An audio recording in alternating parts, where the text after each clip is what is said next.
Welcome to Module 4 of the Great Google Sites Cook-Off. At this point, you have readied your website, you've changed all the colors, fonts, you've added a heading, and decided your layout that you want. So now we're going to actually start adding content and looking at the center page here.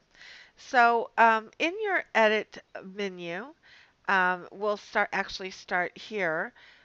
You'll notice that there is a little button that's a pencil there and it says Edit Page. So we're going to click on that first. And this brings up your editor toolbar. And in this video, we're going to look through parts of this. The first thing that you'll want to do on a particular page is come to this Layout menu. Notice that Google gives you a variety of layout options, and each one of them kind of follows the little picture here and tells you what the layout would look like. For example, if you want a two-column layout, it will put it in there for you, and then you can note that you have these little gray boxes that have two columns instead of one. And you can just select accordingly. Let's say I want one column, but I want to have a footer over here. I want to have a header. I could do that. And you could even get rather fancy. Here's a three column with two sidebars, a footer, and a header. So really it's up to you what you want your layout to be, but for the most part, if you get into these more complex ones, it could make your web page a little bit more busy. That may be what you want. I'm going to go with a two-column simple layout right now. And pause the video for a moment and play around with the different views here and decide which layout you would like for yourself. In the beginning, you can change it. As you get it really filled out, it would be difficult to change the layout without moving around a lot. So stop here for a moment and see what works for you. Now that you have decided on a layout for your home page, yours may look different than mine.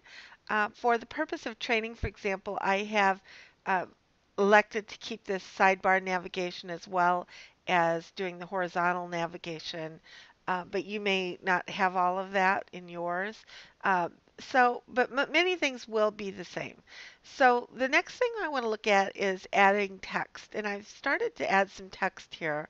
If you look at your text editing toolbar at the top, you'll see that it looks very similar to what you would use in Google Docs as well as any word processing program. So let's just take a look at this and note some of the functionality that you have.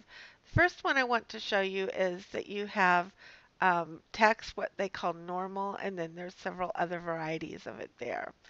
Um, the next thing you can do, I'm going to highlight this.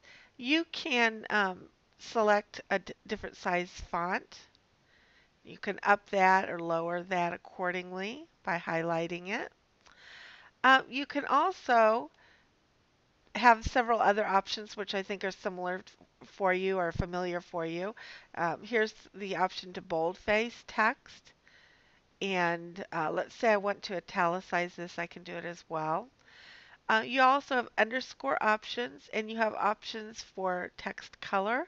Let's say I would like for this to be red. I can highlight it and select red.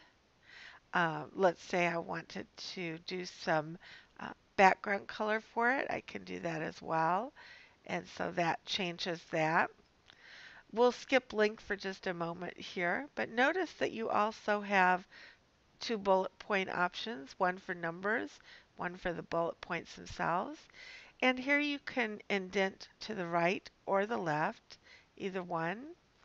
And you also have options for alignment of left, center, and right. There are some other things here. You can remove the formatting if you want. If you have some HTML code, it's there. Normally beginners won't get to that, but just be aware that it's there. And note that if you make a mistake, you really can't go wrong because you can go back and undo or redo if necessary.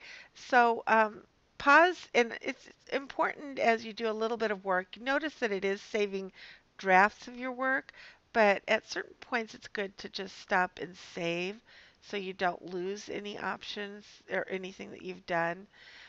So stop the video for a few minutes and play around with all of these different text options that are available to you. What you are working on right now with practice does not have to be your final copy of the website. Just for the purposes of this video, play around and see what's possible for you. Now let's look at the table function over here. When may you want to use a table? Well, when you need to lock your text into a certain area, you have text that's going to flow across a page. Oftentimes, it's good to use a table just so you can control your formatting a little better. So you'll see I've got a table started over here. I may put a title to what the table is about. So I'll boldface that, make it a little larger. And to insert a table, I put the cursor where I would like it for it to be and go to Insert Table.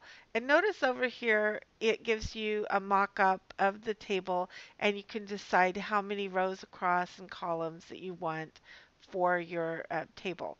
So go ahead and insert a table and then we'll continue here.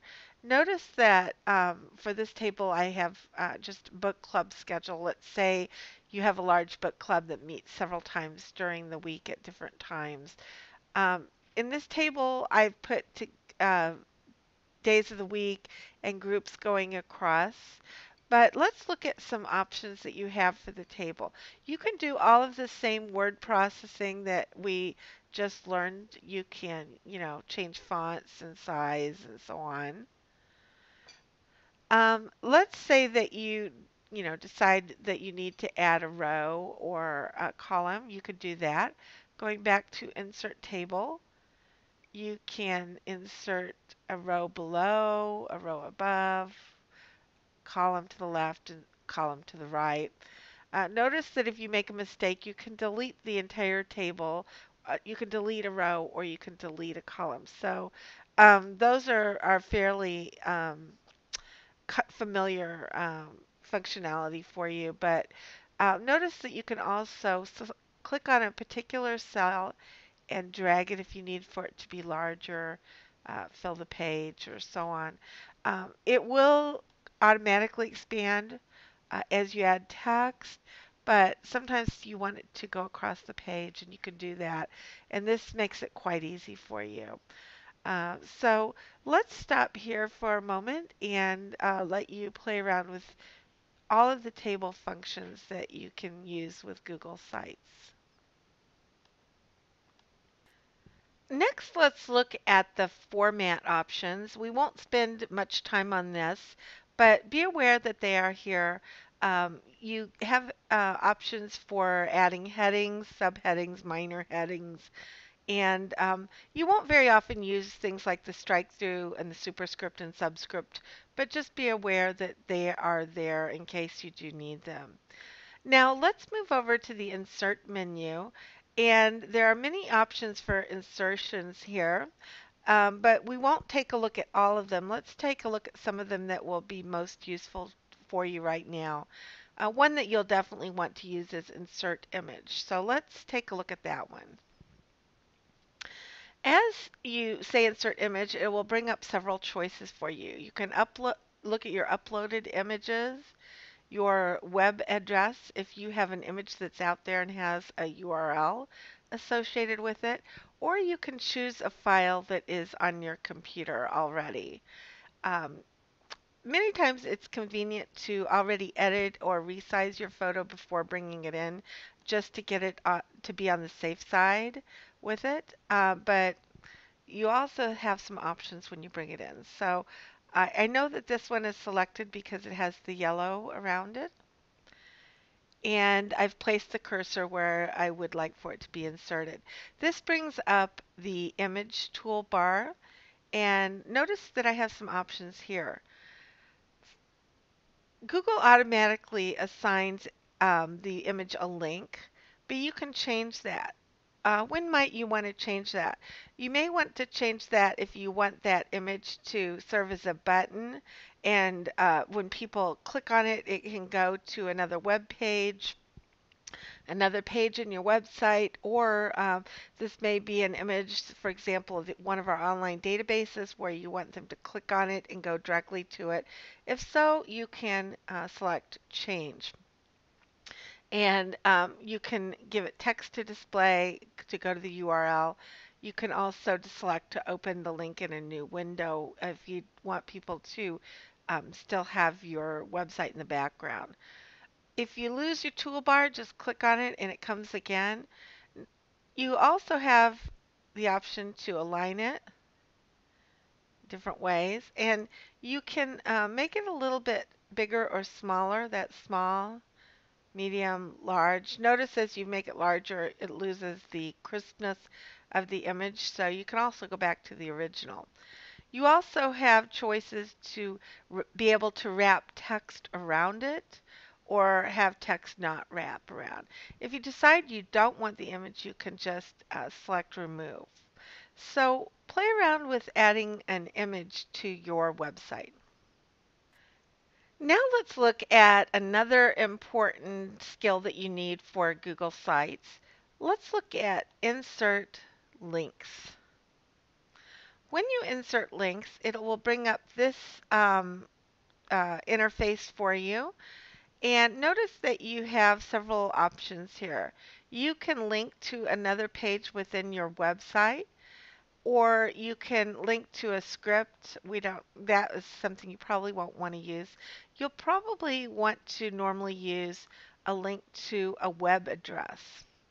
So clicked on that. Let's say that I want to provide a link to online databases. I add the text